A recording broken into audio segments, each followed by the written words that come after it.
Hello and welcome to episode 195 of the Ego Chall Podcast. My name is Preston Byers, and as always, I'm joined by my co-host, Justin Binkowski. And on today's episode, we have quite a bit to talk about.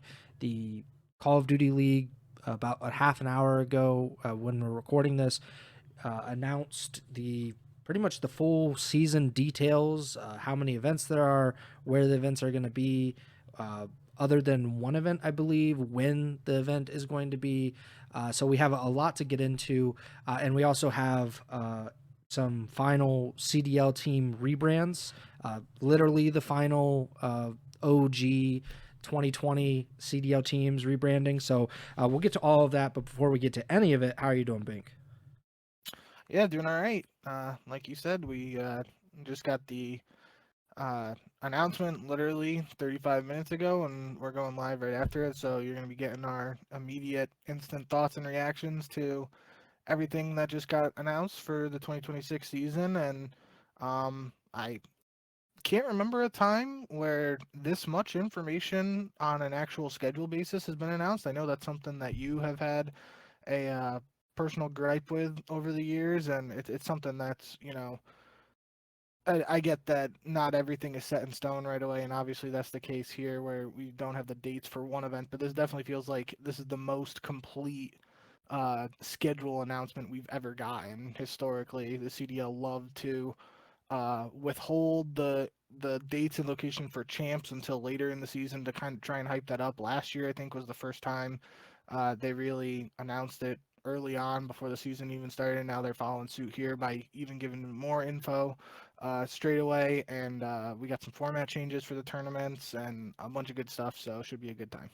Yeah, so like you said, typically what they would do is maybe they'd get like half or like 60% of the events. They'd say like, okay, we're having this event in Dallas and this event in LA or whatever. And then they'd say it's to be determined on Major 3, and we don't know the dates about all of these events or whatever, and might not even say where champs is going to be. That was not the case at all with this event or with this announcement, which happened on Twitter, on the COD League Twitter account. Daniel Say and Miles Ross, they pretty much laid out the entire season from beginning to end, other than, like you said, the one event, which we'll get to. But yeah, there's going to be 4 majors this season for the CDL. There will be 2 minors, and then obviously champs at the end of the season, and then the Esports World Cup will be hosted after champs, after the CDL season is over.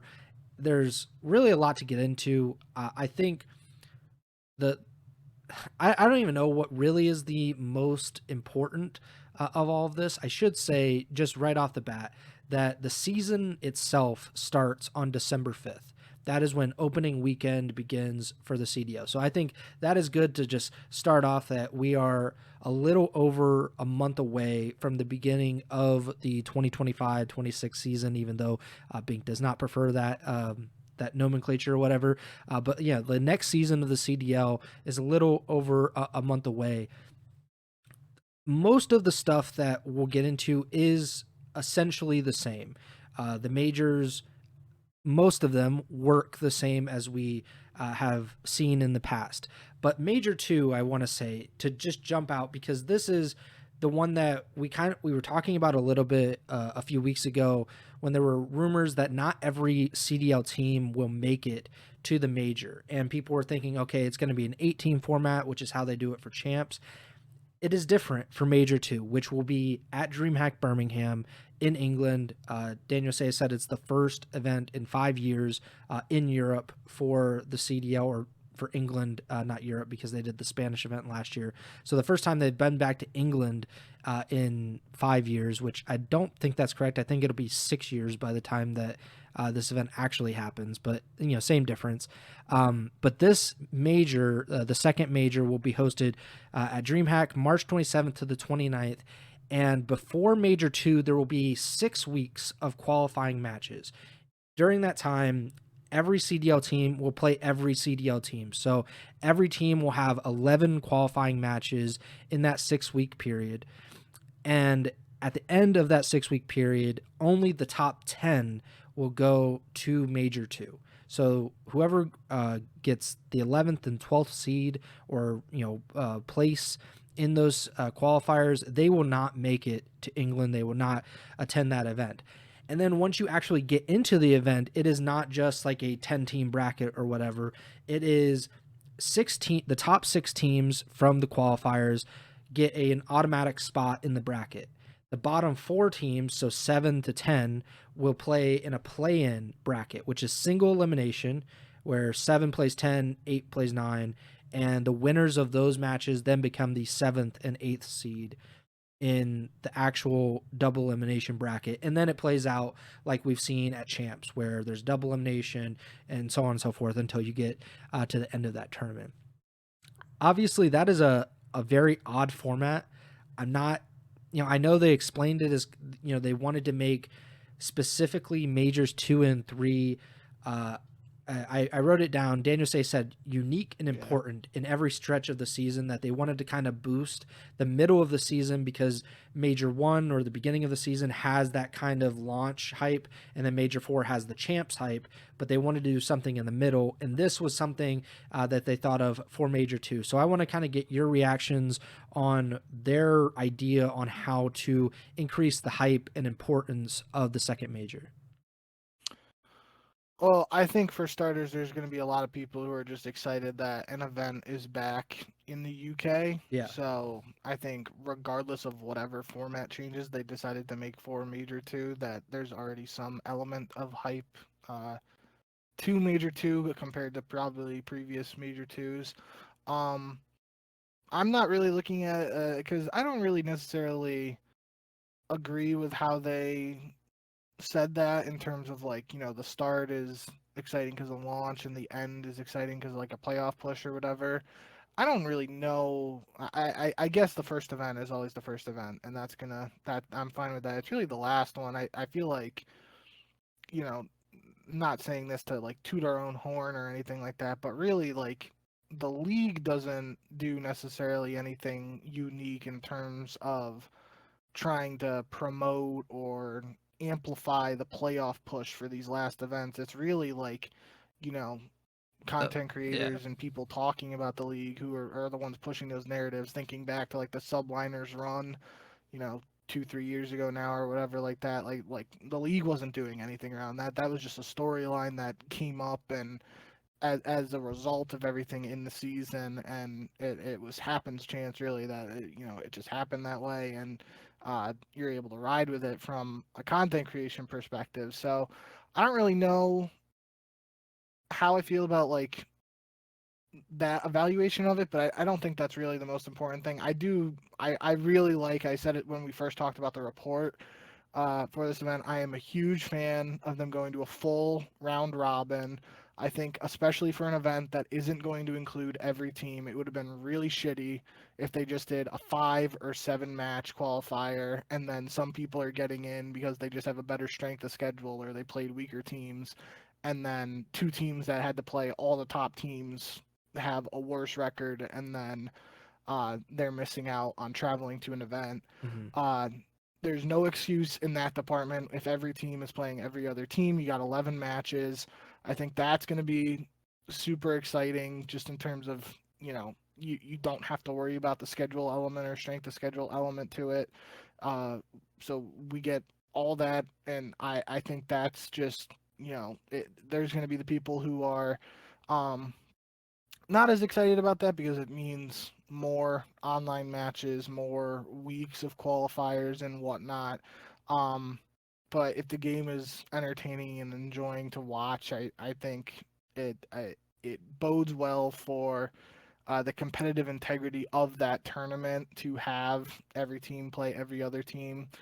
And that's what I'm most excited about with these changes for Major 2. I think, I don't know how the play-in bracket is going to work, but like, just from the quick snippet that the CDL posted, it didn't look exactly like the NBA playoffs, but obviously this is like the closest example where, current NBA playoffs has the little play-in bracket to determine the 7th and 8th seeds. In the image the CDL posted, I didn't see if like the losers of the matches play for a final spot, or if it's literally just like the winner of each game goes up, and that's all it is, and then it's not really a bracket; it's just two matches. But Mm-hmm. that'll be interesting to see how that works out.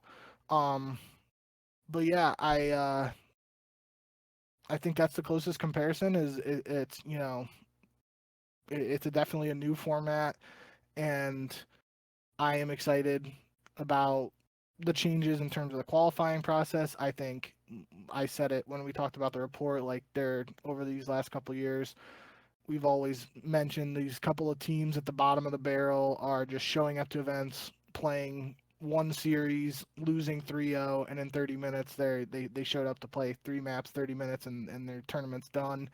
You're effectively getting rid of two of those teams by not having the bottom teams advancing, and then it goes a step further by doing that play-in bracket. So it's really just it's obviously it's only major two, so a lot, just looking at last season, for example, like Mercules wouldn't have even been in the picture for major two last year, but um it still in theory should give us the top 8 teams at that time of the season competing in a tournament in Europe, in London, Birmingham, and I think that's gonna lead to a lot of excitement, a lot of hype, and should be fun to watch.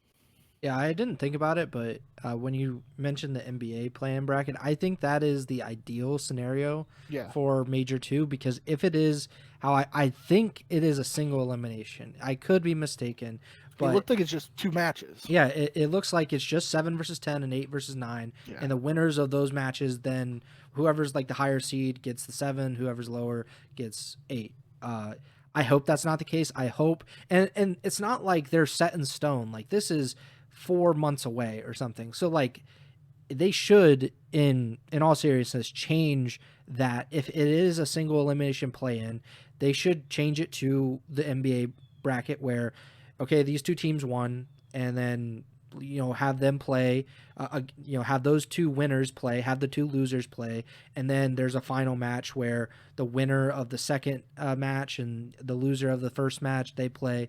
I think that's the best way. If you're going to do a play-in, just regardless, that's probably the best way you could do it, where it's not just you're flying 7 hours across the world, playing one series, getting knocked out, or technically not even getting in to the tournament, and being like, all right, like, I'm gonna fly back home now. I just think that's not what people really want. And if we could get, like, I don't really have a problem with the play in general. I think you should extend it to just all of the majors then, because then you could have the lower bracket teams play lower bracket teams immediately to kind of see where they are. Like, I think it would be nice for those teams that maybe aren't very good, maybe they just play teams that are kind of like around their skill level before they play, like, the 6th seed or whatever that dropped down. So maybe that's something they look into as they move forward. But I think, I'm cool with them trying new things. But like you mentioned, there are going to be people that are not very happy about the qualifier schedule. I'm one of those people. I don't necessarily think that it will certainly add something to it.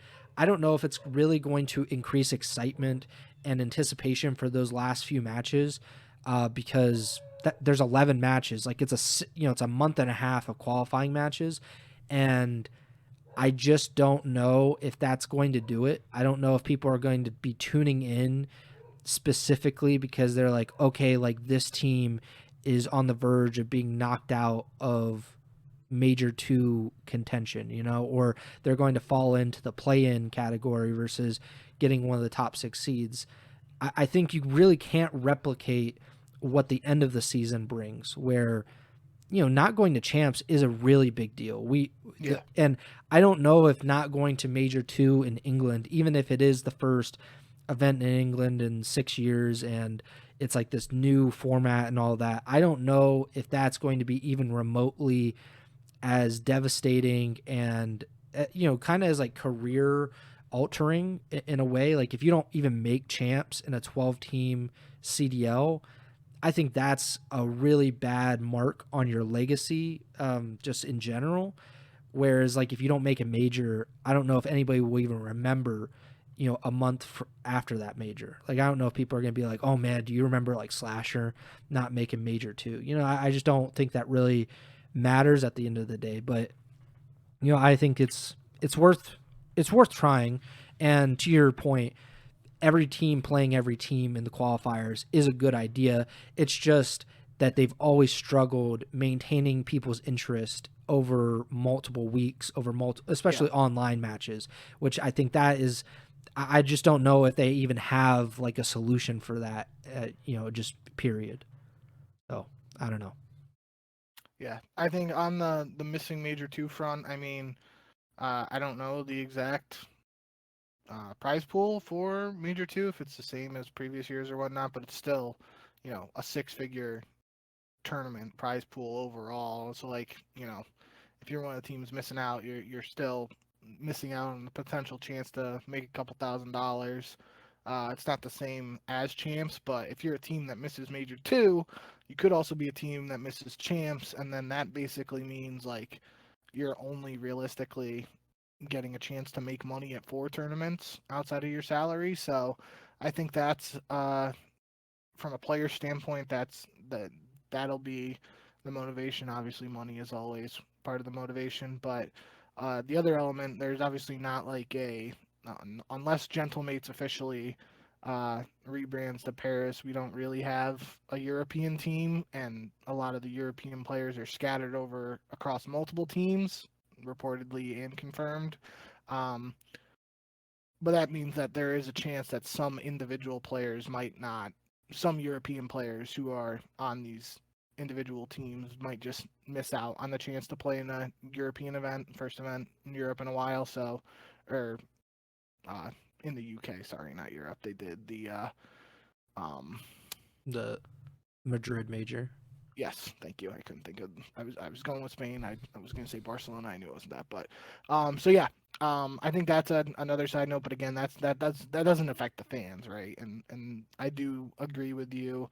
That's part of the give and take here with this qualifying process is for someone who is most likely going to sit there and watch every match.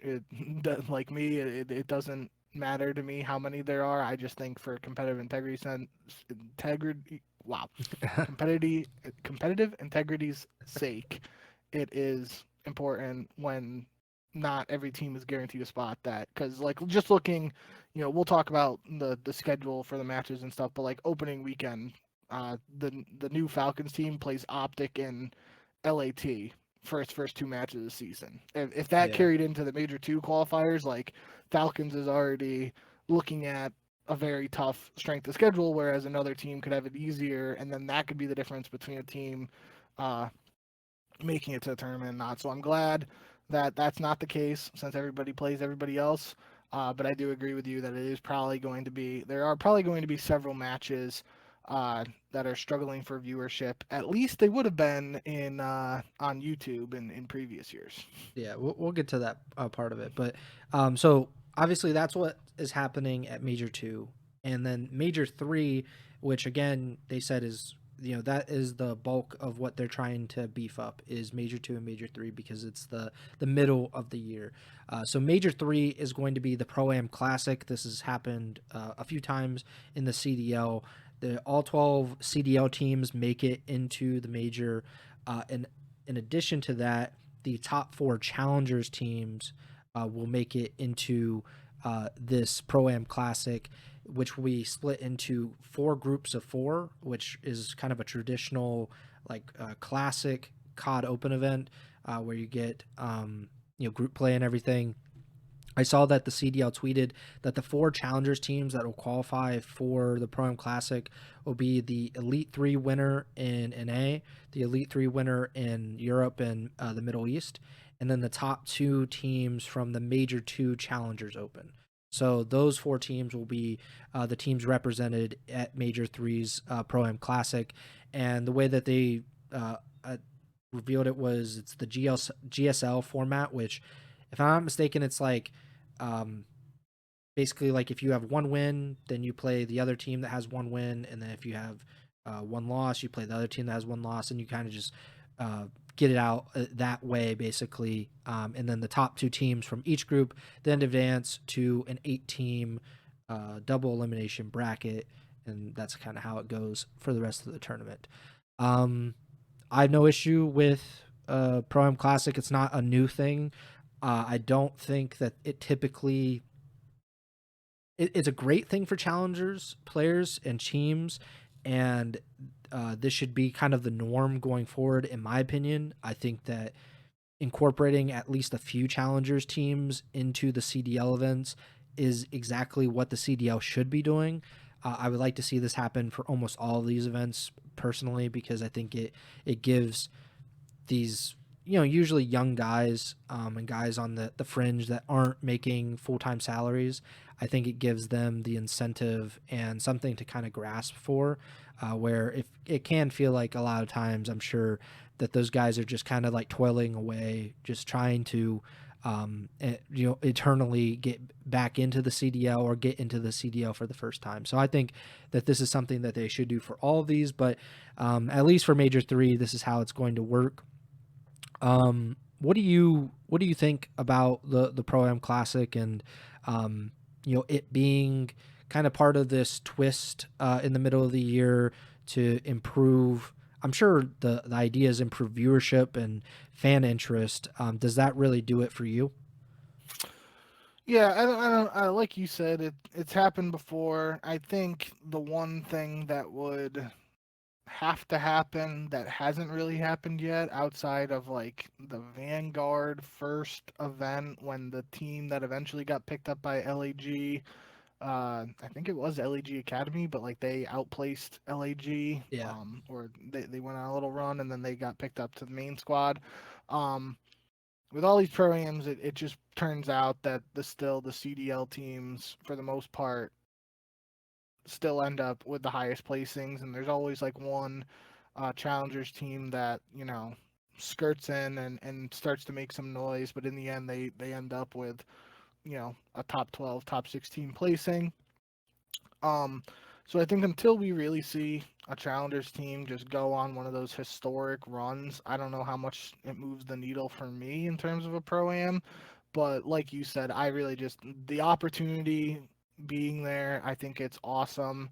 Uh, if the spots actually go to some of these new up and coming guys, it also always feels like it's the same recycled names of players who were in the CDL and then they get dropped and then they're back on a pro am team or an amateur team, and then they're better than uh, the rest of the challengers team, so they get those spots. So I don't know. I definitely I like that it's going to be a part of the season. I don't know how much, because the sense of it being a major 3, and then having an impact. Like let's just say some new kid shows up and lights the world on fire. Let's just use Mercules as an example. Like if Mm-hmm. Mercules 2.0 shows up at Major 3 on one of these Pro-Am teams, like there really isn't a lot of time for that new up-and-coming player to get picked up, and then they would have to Yeah. be inserted in to a squad for Major 4 and Champs. Ironically, that is exactly what happened with Mercules last year, the circumstance of how he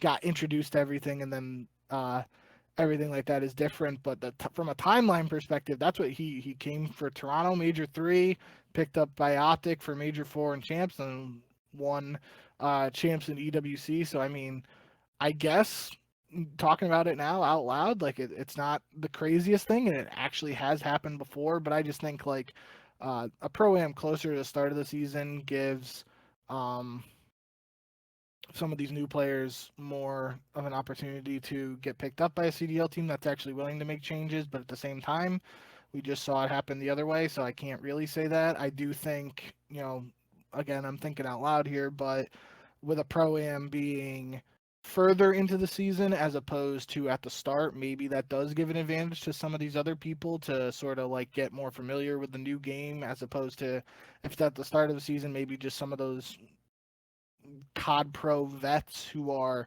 good at Call of Duty.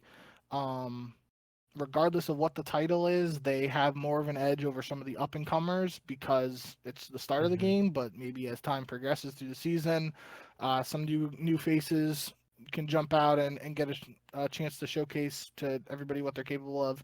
Kind of spitballing there, but yeah, I think I'm pretty in terms of the pro am being a part of the CDL season. I do like that it's being included. I don't think it's something like I'm jumping out of my seat for joy that I'm super excited about, but I think in previous years where it just wasn't even a consideration, this is definitely a step in the right direction as opposed to that. So I do gotta say kudos to CDL for, even if I don't know how I feel about the exact reasoning they gave for like introducing these new formats and stuff, I do like that it's not going to be cookie cutter, same number of tournaments, same format, everything throughout. They're switching it up, and we'll see how it works out. The way I would phrase it is like it's not an exciting development, but it's a good development, and Sure. we need more of that. Like I said, I think that it should just be a part of every major. I understand the CDL probably is not like super keen on that, just because like that's more tickets they got to buy and everything. Like more hotel rooms and all that. But at the end of the day, like these challengers players are supposed to be the future of the CDL, and in many cases have been. Like someone like Mercules, even though he didn't spend years and years grinding away in challengers, so to speak, because he's what, like 19, but like he obviously was in challengers before he got to the CDL, and we've seen a lot of great players come in or come back. Someone like Neptune, for example, who was in the CDL and then went back to challengers and had success, and then came back, and he's having a lot of success back in the CDL. So, I think that's just the best way to do, is just to show people, these fans who are not going to seek out challengers elite matches. Like they're not going to look and see like who won season 3 elite, but if they see them at a major and see them playing against pros and maybe doing well against pros, then they'll remember the name and they'll be like, oh man, I recognize him from last month or whatever. So I hope this becomes more of a regularity. It doesn't really do anything for me for major 3 just in general, but I think they were just going for, let's spice it up in the middle of the season, even if it doesn't really entice people. It's just different, which Yep. I'm cool with. I think that's at least an attempt at trying to do something. Another part of this is the minors, which were introduced last year. There were 2 minors, I believe, is the first. It was not before the first major. It was before major 2 and major 3, if I'm not mistaken. Because I don't think they did it because it couldn't have been.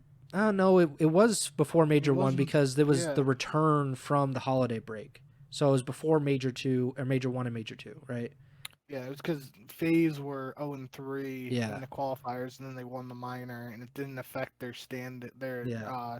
seeding for Major 1, but it gave them those points for champs. Yeah, so last year, the first the 2 minors that they did were before the first major and the second major. This year, the minors will be before the third major and the fourth major, and the reason being is that Daniel said that he wanted it to be a kicker for the end of the season, basically as they're sprinting towards the playoffs and the playoff race, which I'm cool with that. Like I kind of Yeah. like that idea that these extra points, which I believe only go to like the top 3 teams, if I'm not mistaken, or top 4 teams maybe. And obviously the money only goes to the top team, the winner. So Yep. I kind of like that idea for the minors. So they'll be before major 3 and major 4. I'm cool with that. What do you think of the minors coming back and being shifted later in the schedule this year? Yeah, I think that's. I think we both last year said that we liked the minor tournaments and that we wanted to see more of them for this Yeah, season. Um, and if not more, we wanted to see them at least brought back in the same capacity, which ends up happening.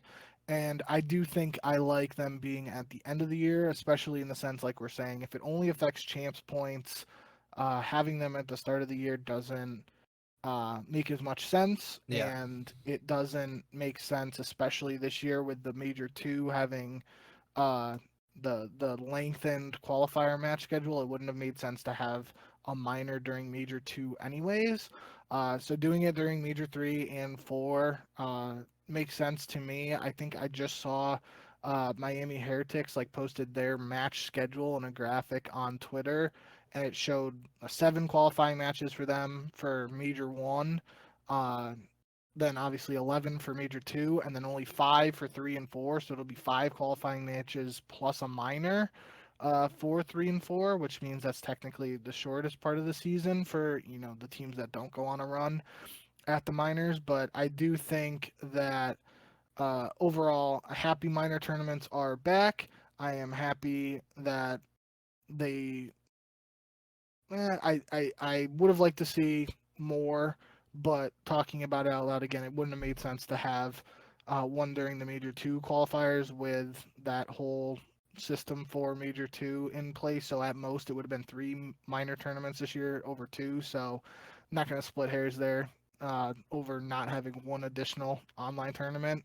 But I do, like you said, I think pushing them towards the end that should spice things up a little bit for the champs race, because like we were just saying with FaZe last year, like nobody was considering the implications of FaZe winning minor 1, and then uh, how that would impact them going to champs or not. Like that changes the narrative around that by pushing these back towards the later half of the season. So I am on board with that, and I think that's a good change.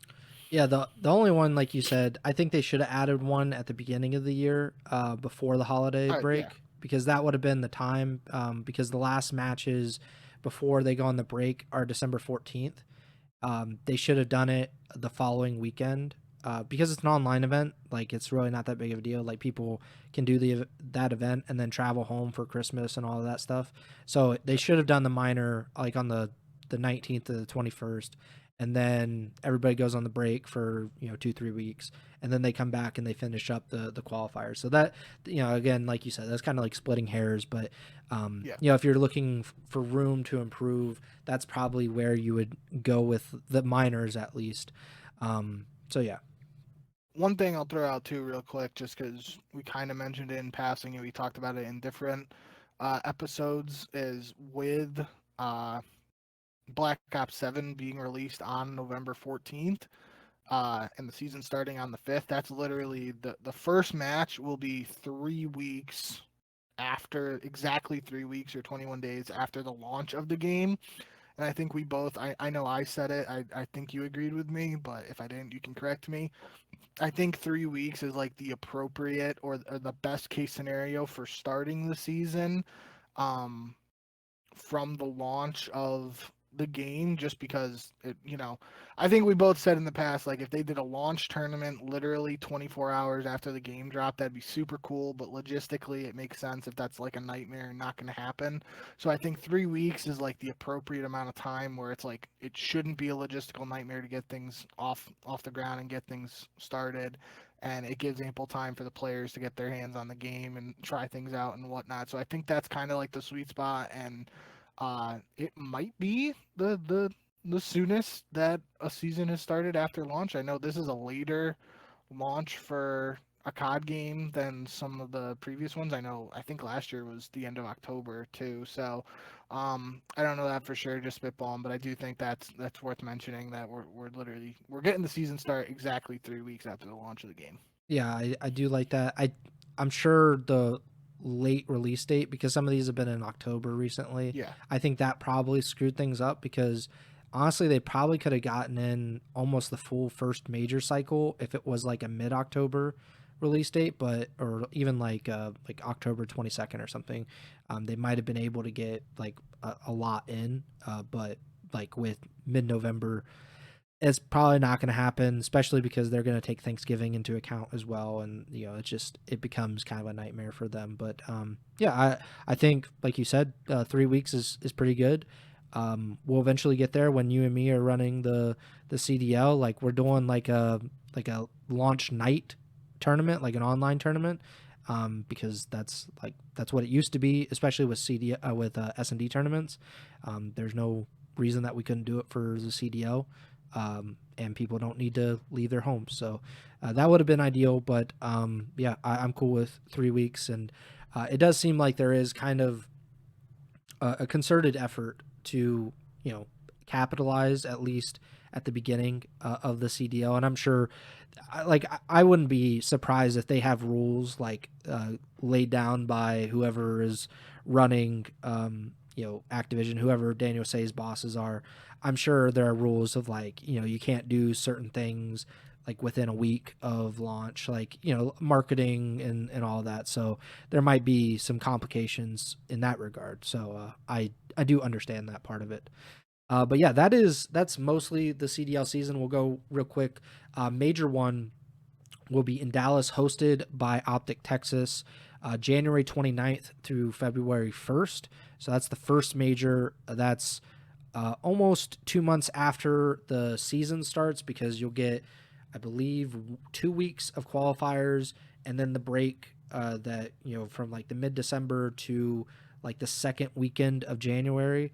And then there will be a few more weeks of qualifiers and then the first major in Dallas. Major 2, like we said, DreamHack Birmingham, March 27th to 29th. The first minor will be April 24th to 26th. The third major will be hosted in Atlanta. It likely would have been Atlanta Phase, but we don't have an Atlanta Phase anymore, so it's just hosted by kind of the CDL in Atlanta, which is the first time that they've gone back to Atlanta, I think, in 6 years, because it would have been pre-COVID. Home series, yeah. So 6 years since the Atlanta event. That one does not have a specific date. It just says it's in May, which would put it a few weeks after the first minor. Minor 2 would be June 5th to the 7th, and then the final major of the year will be hosted in Paris. So 2 European events and 2 American events for this, at least the majors. No Toronto, which I thought was quite surprising, but Major 4 in Paris will be June 25th to 28th, and then Champs will be hosted by Vegas Phase, July 16th to the 19th. So there's a little over 2 weeks between the fourth major and Champs. We got kind of a similar break in between last year, if I'm not mistaken. And then after Champs, there will be EWC. They didn't announce that it's in Riyadh, but we can assume that it's likely in Riyadh, Saudi Arabia, sometime in late July or August, which is generally where they've been doing it. Anything else on the schedule before we kind of move out of that part? The only thing I was going to bring up was Major 3, like you said. We basically got 95% confirmation on the schedule just outside of the exact dates for Major 3.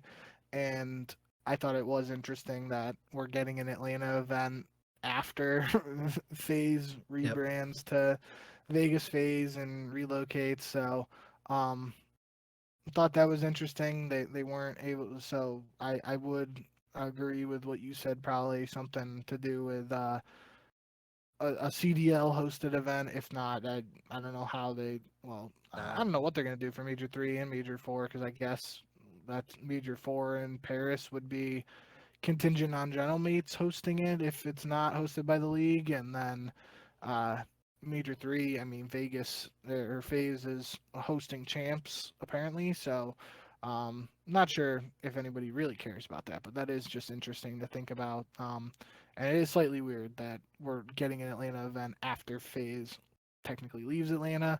But those fans down south and, fans of Atlanta Phase will be happy that there's an event down there again. And Atlanta's got a pretty big airport, so should be potentially easier for some people to find flights to the event if they're interested in attending.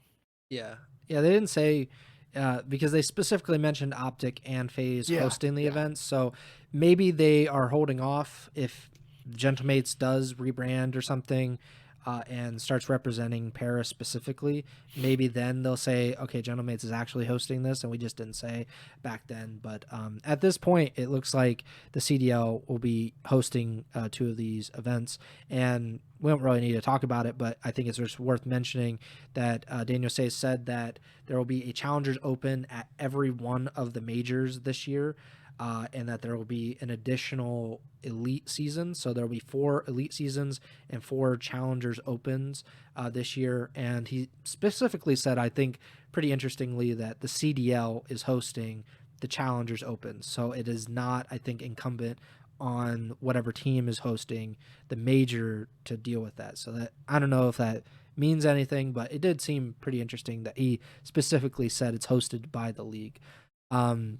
Which is great. We love to see more challengers land events. That's actually like the best thing that we could do for challengers in general.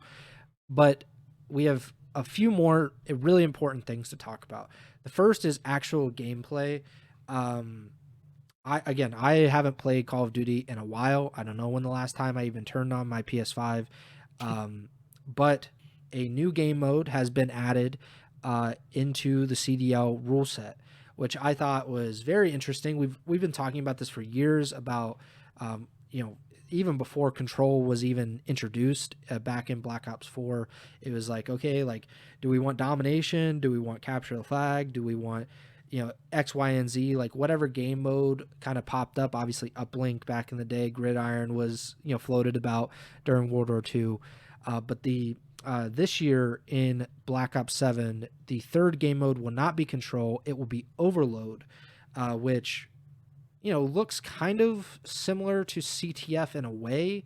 It's more, you're running it. It's almost like reverse CTF, I think is what they used to call it, where you run it to the other team's base, and that seems to be kind of the deal here. I don't know if you've seen more of this game mode than I have, but I'm open to ideas. I have said in the past, and I firmly believe that we don't really need a third game mode, and that it should be hardpoint and search and destroy, and that personally what I would do is make it best of 7, and the higher seed or whatever the home team is, you want to say, they get to pick which game mode gets 4 versus 3, and then the other team starts the map vetoes. And I think that's how they should do it. Obviously, I have a lot of different ideas for the CDL, and they haven't taken me up on them. But what do you think about Overload coming in as the third game mode this year? Yeah, I know it was a part of the beta, and I unfortunately didn't get a chance to play the beta, so I didn't get a chance to try it out myself. But I know initially there was just some issue with like the OBJ was doing like a pulse thing that uh, was basically like a UAV or Yeah. like a radar pulse, and people were like freaking out about that. And then the devs were saying that's not going to be a part of the competitive version of this mode. That's like just the pub version. So that was like an immediate like jump scare or red flag for me when I heard that, because that's just that doesn't have a place in a comp game mode. And if that's like something that wasn't established before this mode was actually tried in a competitive setting, that could be worrying. But Yeah. I think the bar is set very low. Just a lot of people unhappy with Control really since Black Ops 4. Um, so as long as this mode just isn't absolute dog shit, it can't be worse than Control has been in recent years. So that's the bar is set low. It really would be impressive if this new mode was worse than Control recently has been. But I'm not gonna put anything past the devs, and they've surprised us in the past. It is possible, but I'm not gonna you know talk trash or anything, especially when the mode was playable and I didn't get a chance to play it myself. So I'll hold my full thoughts until launch and when I actually get to try it out and see what I think. But um, I do think, like we've both said in the past, I think hardpoint S&D only would work, and there is a way to make it work, especially like you hinted at with like doing the vetoes and giving a team the opportunity to pick whether there's one more search or hardpoint, yada yada. We've talked about that in past episodes and whatnot. I do think that's a good idea. Just I think maybe this is like the final straw. If this new mode doesn't work, maybe we eventually uh, get to that ideal format that we've talked about, or this mode doesn't work out and then there's just another one tried out next year, or God forbid we get a return to domination or control. That would actually be worst case scenario. So, fingers crossed this new mode does work out, but we'll have to wait and see. Yeah, I'm organizing a riot if domination comes back into the competitive rule set. Just a horrible game mode, and that was like a years long thing. That was like kind of like the tradition was to have dom in competitive, which is just ridiculous. And I mean, it really, if there are milkmen and plumbers in the CDL or in COD history, it's the guys that were feasting off of dom back in the day. So, but yeah, I think I can't say the best case scenario. Best case scenario is that it becomes hardpoint, which was a revelation in Black Ops 2, and other than Ghost, which they credit to them, or in fairness to them, like there's no way that they could have known when they were developing Ghost that this game mode in Black Ops 2 was going to be like the thing, and that they were going to have to put it in every single Call of Duty since then. Control, like the first year in Black Ops 4, you could argue it was pretty good. All things considered, I think that's kind of what you hope for with Overload, is that just that 1 year, like we got a good year of Control, or at least relatively good. Maybe that's what we're looking at with Overload. Obviously, you want it to become a staple and something that people actually look forward to playing. And but obviously there are reservations, because I don't think like this is necessarily a new concept. I don't even know what a new concept would be in Call of Duty. There have been so many, and they've had so many different ideas for game modes, whether they're competitive or not. I just don't know if like there is one. I have, we have talked about it before briefly, but I think TDM, or Kill Confirmed, in a more competitive environment could be exciting, because it's worked in Halo with Team Slayer. I don't know if it'll work in Call of Duty with how fast paced it can be, but I think there might be something to that. But I don't think that will ever happen in competitive. No. I don't think the players could ever wrap their minds around that kind of stuff. But I'm open minded about Overload. If it fails, it fails, and I will I will restart my argument for Hardpoint and Search and Destroy to just become the twosome that they've always been. But we'll see what happens. Other than that, I think we pretty much saved like the biggest news potentially for last. We'll see. But after just one of the stupidest, most short-term or short-sighted decisions in really like esports history, probably, the CDL has announced that they are returning to Twitch, and that they will stream simultaneously on YouTube and Twitch for this upcoming season. They've announced that before, and then they've gone back to YouTube mid-season. I will mention that, but it's obviously worth talking about. What do you think of this? I obviously have some thoughts about the CDL coming in and saying, "Hey."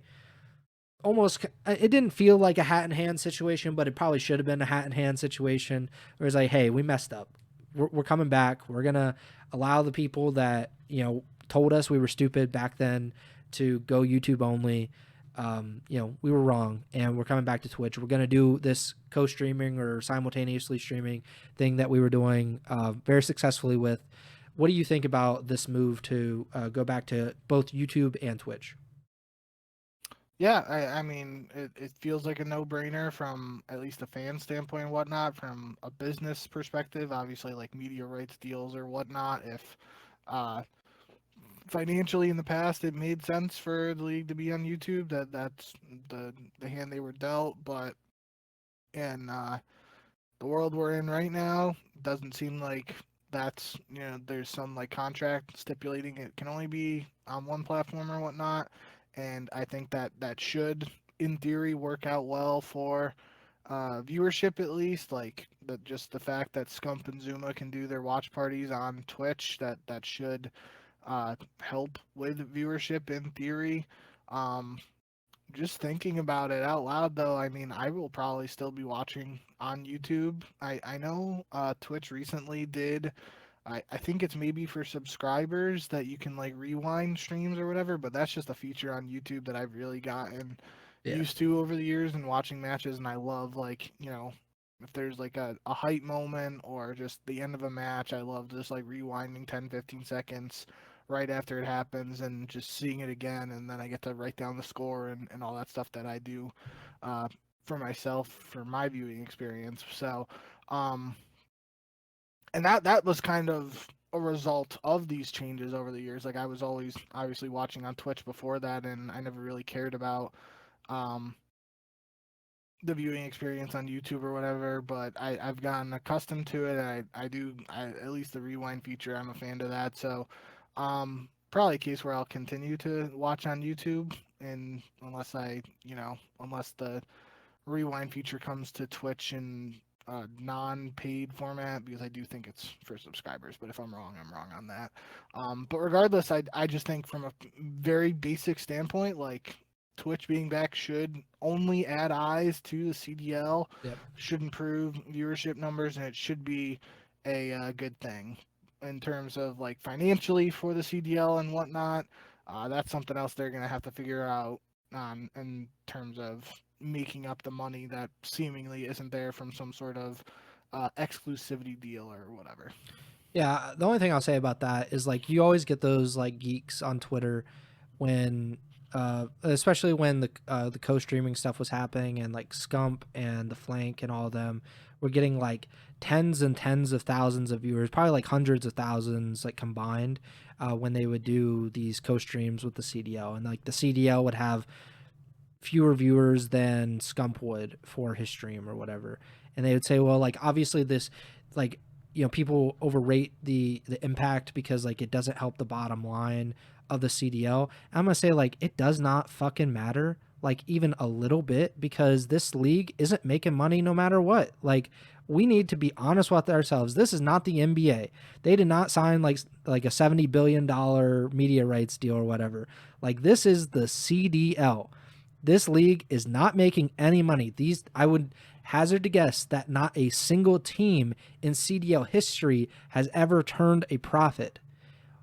All this money, we're all burning it. The only thing is exposure. The only thing is attention. That's all that matters at the end of the day right now. Like, maybe in 10 years, maybe in 20 years, we look back and say like, man, they really made some bad financial decisions. But the whole point is like, this is a startup. Startups lose money, and you kind of got to lose this money to get this attention. You have to put yourself in front of people. That's the biggest part of this. And I always thought it was really short-sighted, like incredibly short-sighted and really stupid. And I don't agree with Hex on a lot of things, but Hex and I believe Nade Shot both said at the time we should not go back to YouTube. We can't sign this media rights deal where we become exclusive to one platform. Certainly not the platform that is not like the hub of gaming streaming. Like, we cannot do that. It's very, very bad for this, even the near future of our league if we decide to do that. Because especially they weren't getting a ton of money for the media rights deal, according to the owners themselves. It was pretty much a small pie to become exclusive to YouTube again. I think in the beginning, that's different. That seemed to be a much bigger pie that they were trying to eat off of. Like, back when the CDL started and we weren't in the esports winter, the bubble hadn't popped yet, and everybody's, really excited about spending $25 million per franchise in the CDL. At that point, yeah, maybe you sign this exclusive deal with YouTube. Once the bubble popped, though, it's all about just being in front of people. People that are playing Valorant, people that are playing League of Legends, people that are playing Counter-Strike, whatever, that they see on their little sidebar, oh, Call of Duty League is streaming to 60,000 people, or Scump is streaming to 60,000 people, or whoever is streaming, and they're just talking about the CDL, they're watching the CDL. That's all that matters. It's just being in front of those people, and it was a really bad decision to go to YouTube.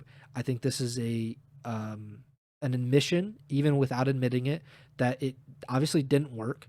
Like, YouTube, I would assume, did not fork over a ton of money for the new media rights deal for the CDL, because why would they? And now we're back to what we should have been doing the last few years. And I think hopefully this is just the way to move forward. I don't know how this league grows into becoming like one of those esports, like I mentioned, like even Valorant or League of Legends or Counter-Strike. I don't know how that works. I really don't. This is a very small esport in comparison, especially within the global reach. There is no like Chinese teams. There aren't very many, I do remember there being Japanese Call of Duty teams at one point. We don't really have Australian teams anymore that are like big or well known. It's mostly Western Europe and North America, and mostly just America and Canada. So they have to kind of play within those confines, and I'm interested to see how they do that. But this is a step in the right direction. We cannot go back. There cannot be another announcement where I see YouTube exclusivity, because I'm gonna lose it. I'm gonna lose it, and I might not come back on the podcast. I might have to just end the podcast entirely, let you take over the Ego Chall podcast, and you get correspondent Trimmer on here weekly. But I can't do it, and hopefully we don't do that again. But I am happy that this is happening, even though I did not express any sort of happiness or joy in this like 3-minute rant. So hopefully we don't have to deal with it, but I'm very happy that it's back on Twitch, even though, like you, I do not watch on Twitch. I watch on YouTube, but that is more a convenience thing. But most people are actually watching on Twitch, and they want to be mostly probably watching Scump or something, or The Flank or whoever, but I don't care about those people, so I don't watch that. I don't. I mean, best of luck to him, but I don't watch the Manning cast for Monday Night Football either. I don't care about these people, talking about these games. I just like watching the games, and that's kind of how I view it. Like, I don't even listen to the commentary most of the time. I have it on mute, and then I have something else playing in another tab, like, and I'm kind of like back and forth. I'm not just like intently watching the CDL matches as they're going on. So maybe I'm different, but that's kind of my view of the situation, and I'm happy that it is happening December 5th. Yep. Twitch and YouTube. I think it's twitch.tv/ like Call of Duty _esports. I thought they used to be on the Call of Duty Twitch channel, which was interesting. I don't remember. I think it definitely at some point was just on the Call of Duty Twitch channel. I don't know if this is like when they made that new Twitter account like 2 years ago, when they were trying to get Warzone off the ground and everything, whether that was kind of like a concerted effort to separate like esports from the gaming part, which again is a really bad idea. Like it should be 1-1. Like, that's how it should be. The twitch.tv/ Call of Duty, you go to links for the VODs. The grand finals of champs in 2023 is the most recent VOD. So yeah, it is a new channel. Yeah, bad idea. So I think it's like 2 steps forward, 1 step back, but like that's 1 step forward if you're doing math.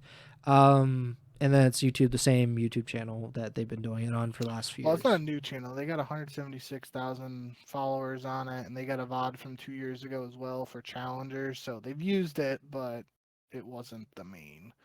Oh wow, there's a 1 hour and 21-minute match from CWL.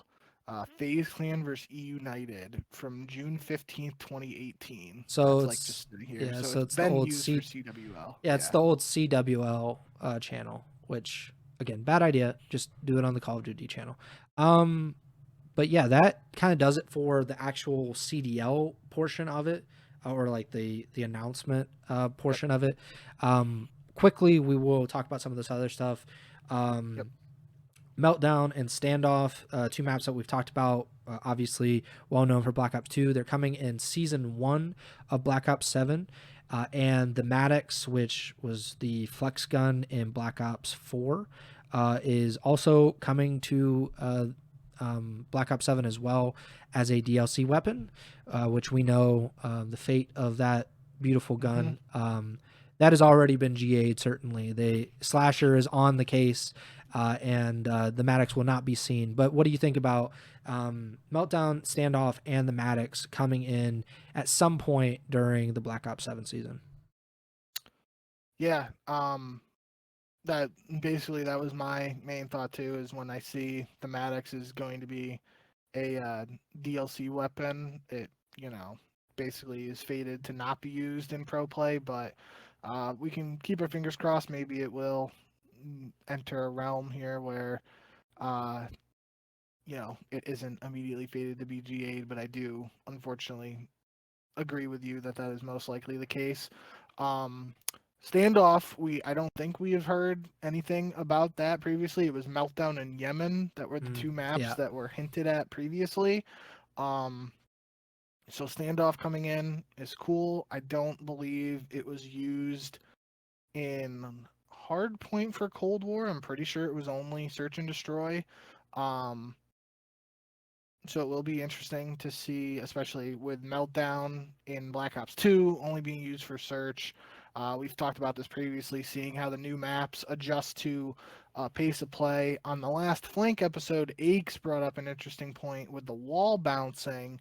Um, how that could impact some of these older maps where that wasn't a part. He used on Raid the basketball court hill as an example. Like he I was saying, the forgot. wall facing like that bomb site out towards Tiki and Yeah. whatever the waterway. If you can just wall bounce on that repeatedly to view over that line of sight, that could be a major issue and like just make that hill unbreakable from that way, because you could just constantly wall jump on that and like see everything, and then which way you got to look and everything. So I thought that was an interesting point. I hadn't previously thought about that, and the impact the wall bouncing and the new movement could have on a map like Raid, which we were both and a lot of other people were immediately ticketing as a staple competitive map for this upcoming game. So we're gonna have to wait and see how all that affects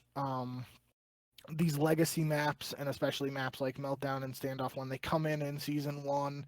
It's not a fringe situation like we had last year. These are two maps that could immediately be added to the CDL play, and they're being added to the game at an early enough time to be implemented in pro play. So I'm happy about that. Does mean though, if Yemen isn't included in this, that it just makes it slightly less likely that Yemen is a part of the CDL season, unless it comes in like season 2 or maybe a season 1 reloaded. I don't really know.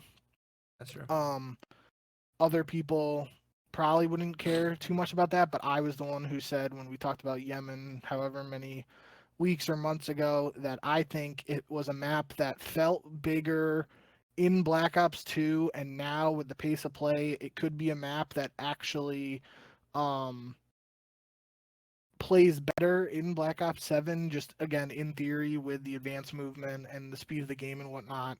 The size of the map might not feel as big with people running faster and all that kind of stuff.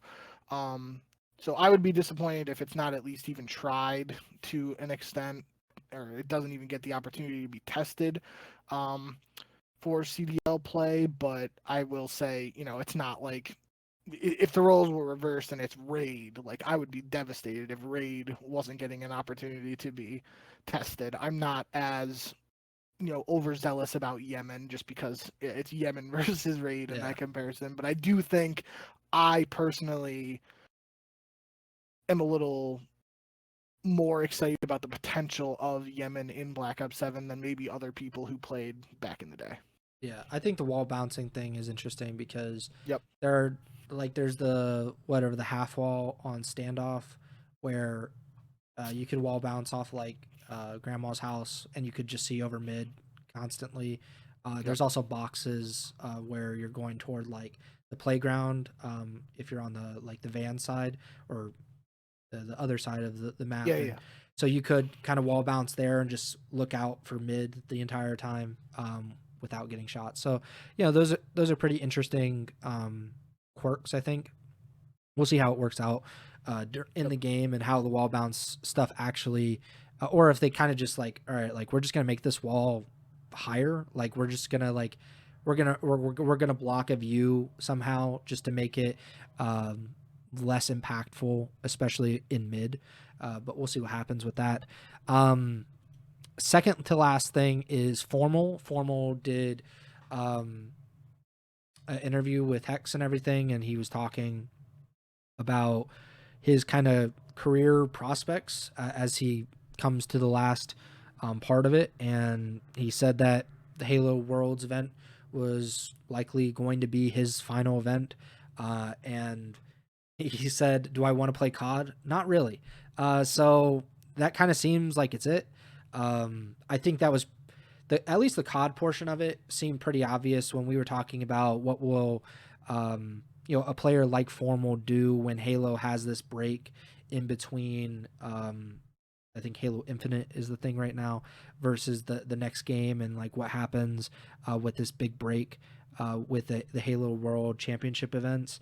And he said it before, like years ago, but like he hated playing COD, especially at the end, and it just seemed very unlikely that he would subject himself to that again Yeah. when Call of Duty isn't in a great place regardless. So I guess overall thoughts on Formal. Basically, he didn't officially say it, Yep. but it seems like he is on the verge of retirement. Yeah. And they just had the Halo World Championship. Optic got second at that event. So if that is the final time that we see Formal competing, hell of a career in both COD and Halo. One thing from that announcement video, or not really an announcement because like you said, he didn't officially retire or anything, but just the video between Formal and Hex, he didn't officially retire as you said, but I think maybe it was Hex or maybe it was somebody I was reading the comments on or whatever. Maybe Formal goes and tries his hand at some other game, and then because there was some comment he made, again, don't want to put words in his mouth, but basically to paraphrase, he didn't want to tarnish his legacy in COD by coming back to COD, um, and underperforming to how he played in the past. I think the bigger thing would just be having to go back to all the scrim schedule and everything like that for COD. Like that just takes a toll on players as they get older. So who knows? Maybe there's another opportunity for him in a different game or whatnot. Maybe next Halo COD Halo COD. Maybe the next Halo game comes out sooner and there's more support in that. He just picks up again where he left off and has the Optic Halo team. So the opportunities are there, and I shouldn't say opportunities, but the possibilities are there for him to go in a lot of different directions. Even Scump, I saw a clip of him. He was basically saying he would love to have Formal on the watch party, but he would want it to be a commitment. He wouldn't want it to be something where Formal starts out on the watch party and then a couple months in he's like, I'm gonna go back to competing, and then just ditches the watch party, leaves him high and dry. So I think Formal on the watch party would be super entertaining. He's just a funny dude. But yeah, I think hell of a career, regardless of whether this is officially or unofficially the end for Formal. Would love to see him competing in something else or just continue doing his thing. But seems like that time is coming for him, whether it is happening right now or not. And just wishing him the best. And yeah, it's been a pleasure to watch him over the years, whether it was in COD. I actually did watch the finals of the Halo World Championship. Shout out Shopify Rebellion won finals there, and Frosty, I think he got his fourth ring. It was Royal 2 got his fourth ring, and I think Frosty did as well. So for some of the OG CDL fans, a Florida Mutineer player there getting another world championship in Halo. But yeah, will be interesting to see, and definitely a lot of Optic fans will be excited to wait anxiously for whatever the future holds for Formal.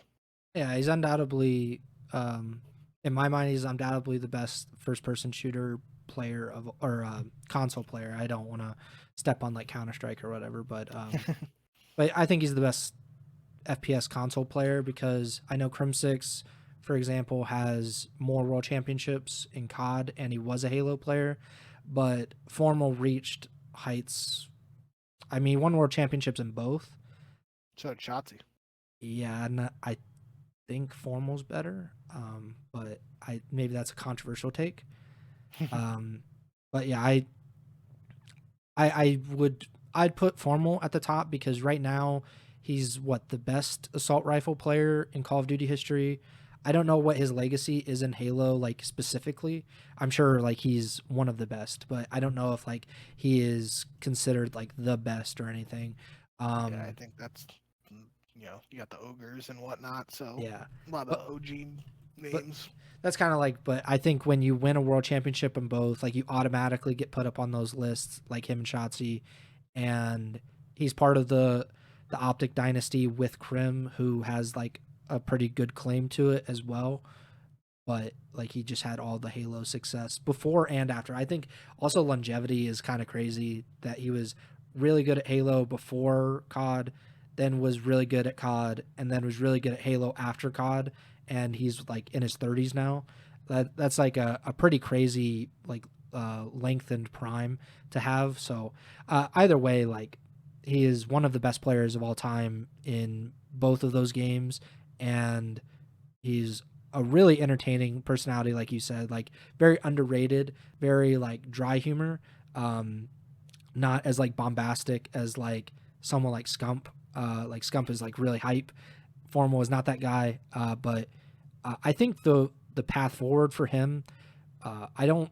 I mean, I don't know him at all, but I mean, if he wanted to be a Warzone pro, like what's stopping him? Like if he wanted to be, Oh yeah, if he wanted to do what TP does, but like more competitive focused, easy money. Like just and we can really put it to bed about like are Warzone pros more talented or skilled than CDL pros when we got Formal who has been retired from competitive COD for what will be like 5 years next year, and he just like absolutely rakes in Warzone. I think like there's just no way that he shouldn't do that at least, or at least explore it a little bit just to see what happens. But yeah, he's awesome, and I wish him the best of luck if this is truly retirement. You never know with these pros. Like they say they retire, but it doesn't really happen as often as you would think. And then the last thing that we really need to talk about, and it's obviously very brief because we've been talking about this stuff for a while now, but uh, over the past few weeks, the CDL teams have continued to rebrand. Toronto Ultra, they officially rebranded to Toronto Koi, which we talked about pretty much since EWC, when I believe it was Kleenex basically said like this is the last time that I'll put on an Ultra jersey. So they officially rebranded, I think this past week, and Minnesota ROKKR also rebranded to G2 Minnesota, which I'm not going to allow the Optic fans to say that they are the final OG CDL brand, because they are not. But every single one of the original 12 CDL brands have officially been wiped off of the face of the planet now. We had Atlanta FaZe, which obviously they rebranded this summer to Vegas FaZe. The Chicago Huntsmen, Rio Optic, they obviously aren't there anymore. The Dallas Empire, which is not Optic either, and Florida Mutineers, that's the the Miami Heretics. London Royal Ravens, we got the Carolina Royal Ravens. Los Angeles Gorillas, technically right now they're the LA Gorillas mate, obviously not the same. They are probably soon to be like the Paris Gentlemates, I would imagine. Minnesota ROKKR obviously becoming G2 Minnesota. New York Subliners, now Cloud9 New York. Optic Gaming Los Angeles, Fake Optic as it was known, that no longer exists.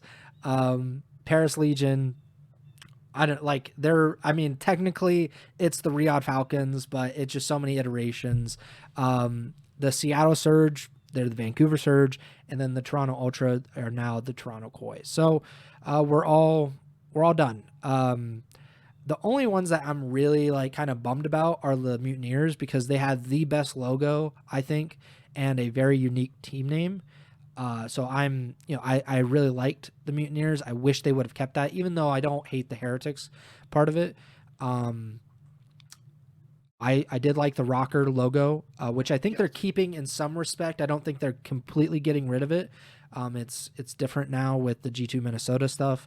I also like the team name. I just, ROKKR is recognizable. G2 Minnesota just sucks. Huntsman was pretty cool. I I didn't really love the logo or anything, but I thought it was different. Dallas Empire I thought was pretty cool, especially because Envy was in the logo and all that. Uh, Yeah. Other than that, like I'm not like super bummed to see some of these go. What do you think about these latest rebrands and just general this incredible turnover that we see year after year in the CDL? Yeah, I think that's the big thing for me in terms of like the latest news on the team front. Um, it was October 23rd for Toronto and confirming the Koi rebrand, which was like 2 weeks after they did their roster, which that just felt weird to me because I was like, "Where's the rebrand?" And then it wasn't a part of the roster reveal, but then they do it after the fact, so I don't know what the deal was there. Um, I think I like Ultra more than Koi from a like brand uh or team name aspect, but I get from like a brand organizational standpoint why they would want to switch over to Koi Yeah. with that affiliation and whatnot.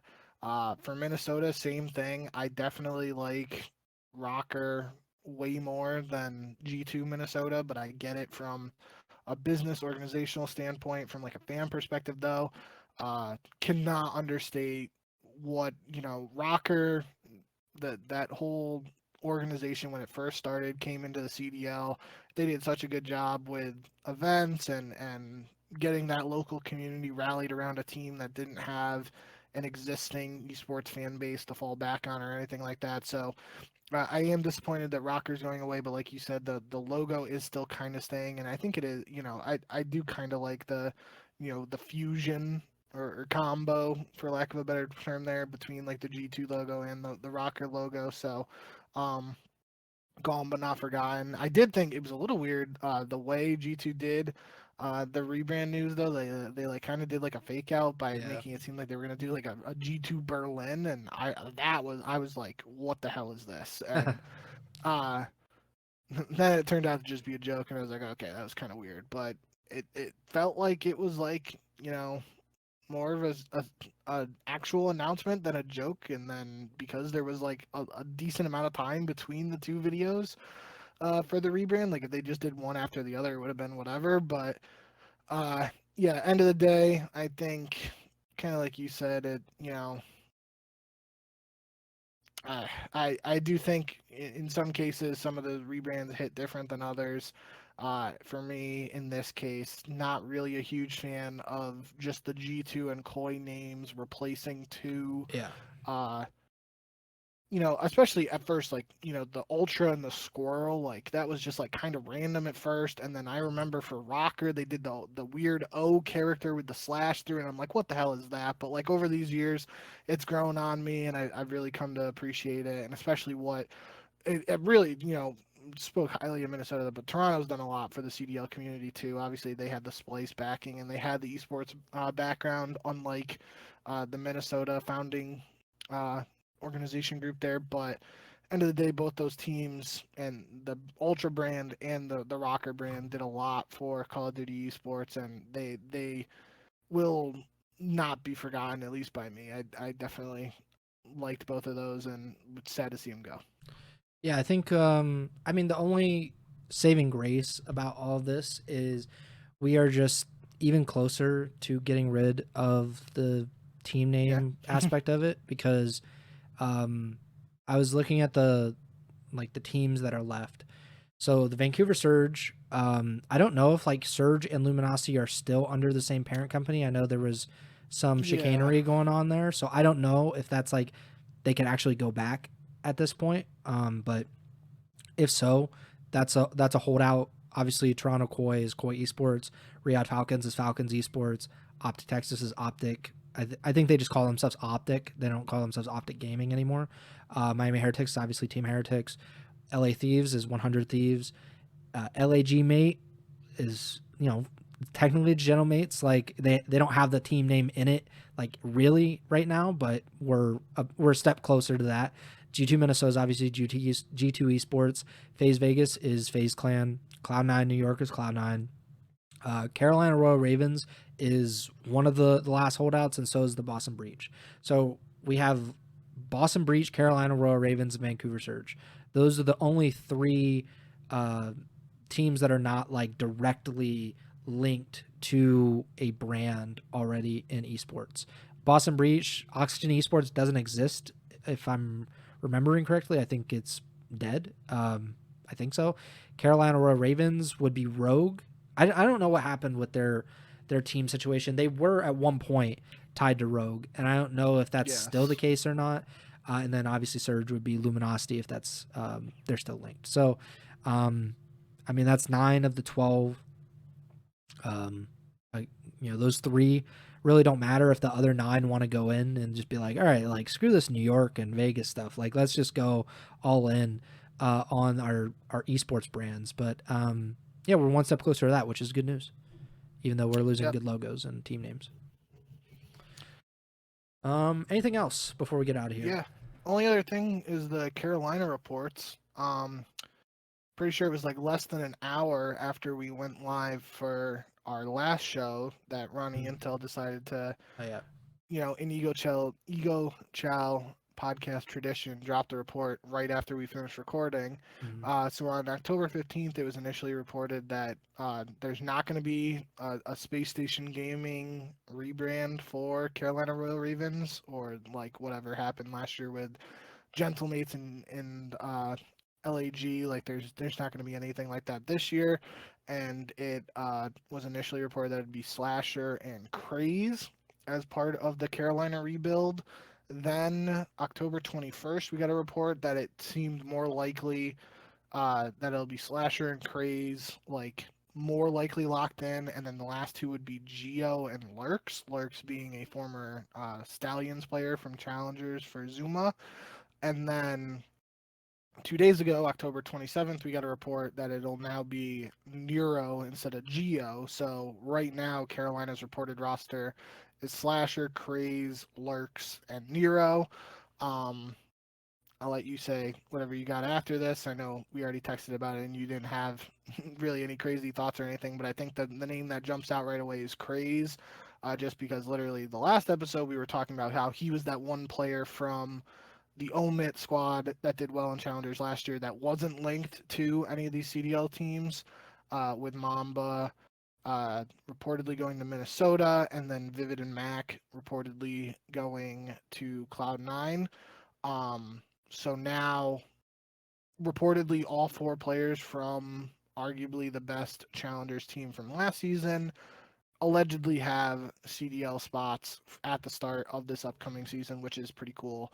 Um, Otherwise, I was excited about the prospect of Geo playing alongside Slasher because I felt like that could be an AR duo where like Geo could just literally only focus on kills, and that seems to be like what people have thought about him over these last couple of years, is that he's really laser focused on kills. And maybe, I know JCap was vocal about it previously, like his play style and whatnot.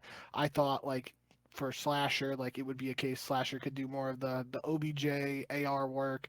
Geo could focus on the kills, and that might work, but obviously now doesn't seem like that's going to happen. So with the reported roster here of Craze, Nero, and Lurks, I think obviously a lot of attention will be on Craze and Lurks as like those newcomers, but definitely got to shout out Nero because I've said before, he's like one of those players who he can just randomly pop off at any moment and give you 40 kills in a respawn, but at the same time, the consistency has been the issue with him because he can have those explosive games and then he can have those other games where he's underperforming, and we saw that last year with Minnesota with Geo, Nero, and Estriel. They all they couldn't consistently put it together. They all had their pop off moments at different times, and that kind of was, in my eyes, part of the issue with why Minnesota wasn't able to find consistent success last year.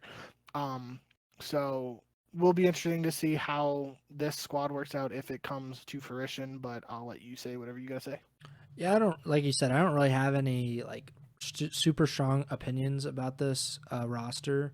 I think it's a pretty interesting roster, just especially considering how late they are to the game of like picking up a team.